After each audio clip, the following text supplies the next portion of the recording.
本场由静宜大学国际时事议题讨论研究社所举办的母语杯大专院校辩论赛。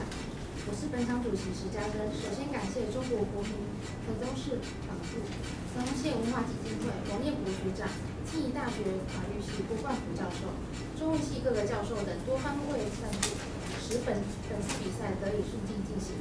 本次比赛辩题正方为西元1895年至1945年间日本对台湾社会利大于弊，反方为弊大于利。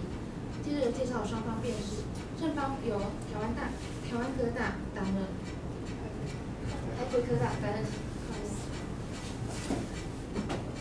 正方一辩方瑞，大家好。正方二辩于婉瑜，大家好。正方三辩王静宇，大家好。正方三辩也是本场的主辩，反方由成功大学担任。正方一辩赖小弟，大家好。反方二辩也是本场的结辩，李成哲，大家好。反方三辩郑宇轩，大家好。谢谢学长姐们的拨空前来。本场比赛采新奥瑞冈市554制，也就是升任质询5分整，结辩4分整。升任质询4分有计时才按铃一响请示范，4分29、30秒各按铃一响请示范，4分58秒、59、5分时各按铃一响请示范。届时请台上辩士停止发言，接着请双方辩士上台猜拳以决定结辩顺序。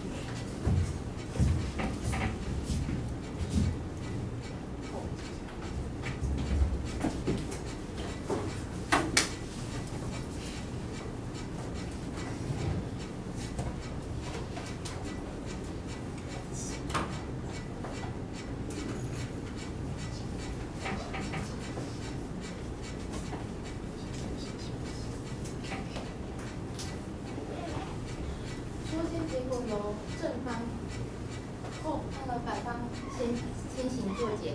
主席在此提醒观众，比赛过程请勿鼓掌喧哗。双方若无异议，主席在此宣布比赛将于铃响后1分开始。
一辩上台申论。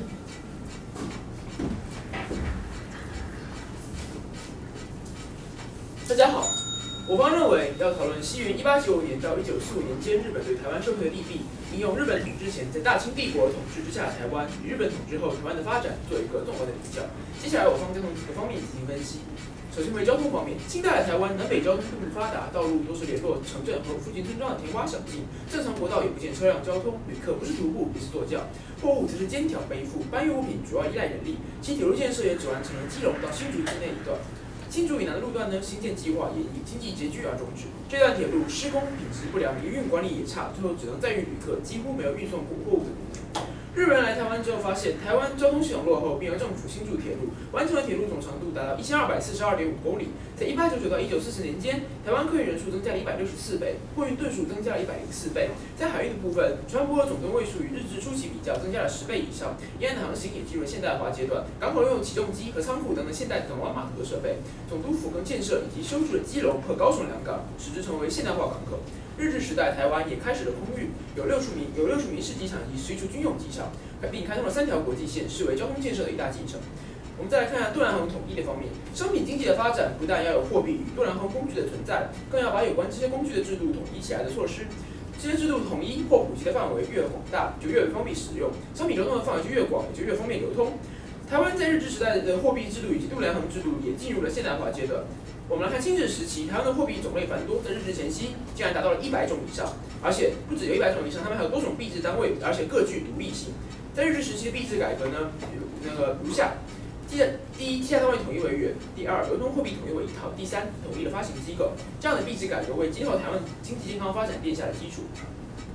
法治方面，日治初期和清治时代，台湾的土地产权归属并不明确且极为复杂。清治时代，台湾的土地因为实施大小租制度，一块土地上的关系人有大小租户以及现耕田户等3个方面，没有一方有完整的所有权，因此产权的归属并不明确。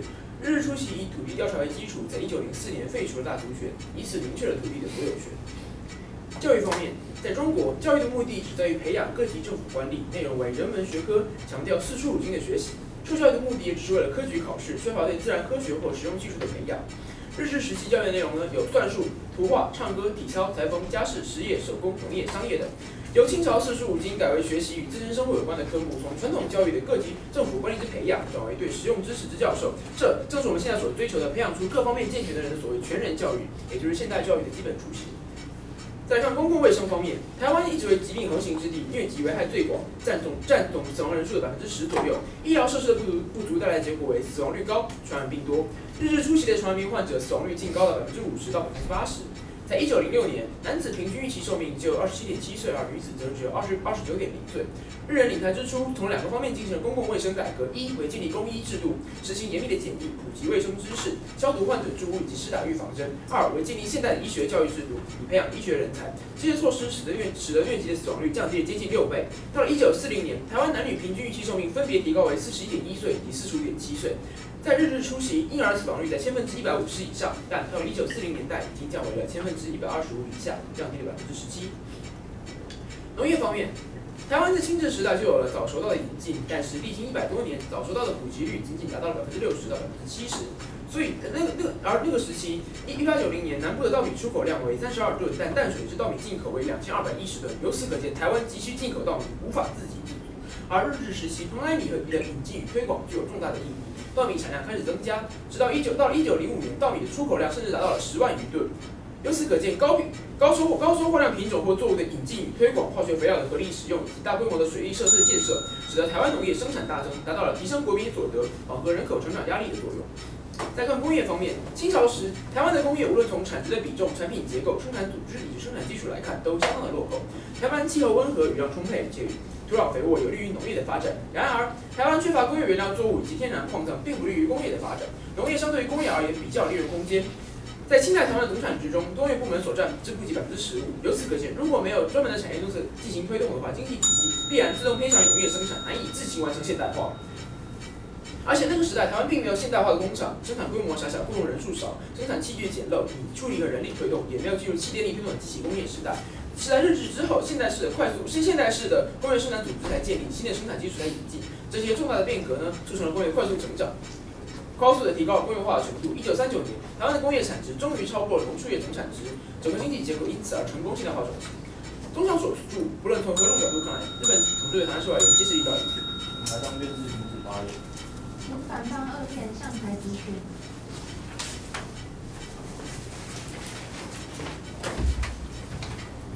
高辩你好，你好，高辩，我先跟您方确认一下哦。您方认为今天的比较的基准应该是跟清领时期做比较，所以才能证明您方有利大于弊，是这样。是。那所以你们透过了铁路、金钱、土地、教育、卫生、农业还有水利这几个方向，是把这个教育这些方向来比较，对不对？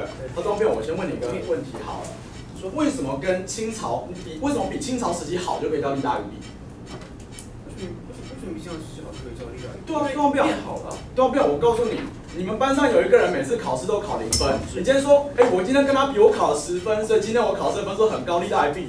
你这种不是太封闭自己，太沾沾自喜吗？可是我的确比那0分的人考得高，这没有错。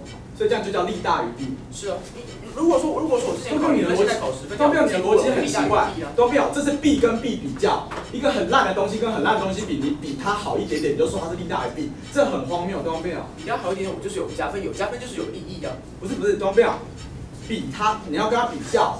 可是问题是，他也是避害，你跟一个避害比较干什么？好，对方没关系，没关系，好，对方我再问你另外一个问题。好，今天我们拿现在的社会跟日治时期比，你觉得现在的卫生跟日治时期的卫生哪一个比较好？现在的卫生。现在卫生比较好，为什么？因为时代演进，所以你拿一个旧时代的清领时期跟后面日治时期进来的东西两个做比较，不觉得对清代的这段时期很不公平吗？对方，你那个时代演进是否会造成卫生条件的提高？是否会造成我方所陈述的这些例？这是你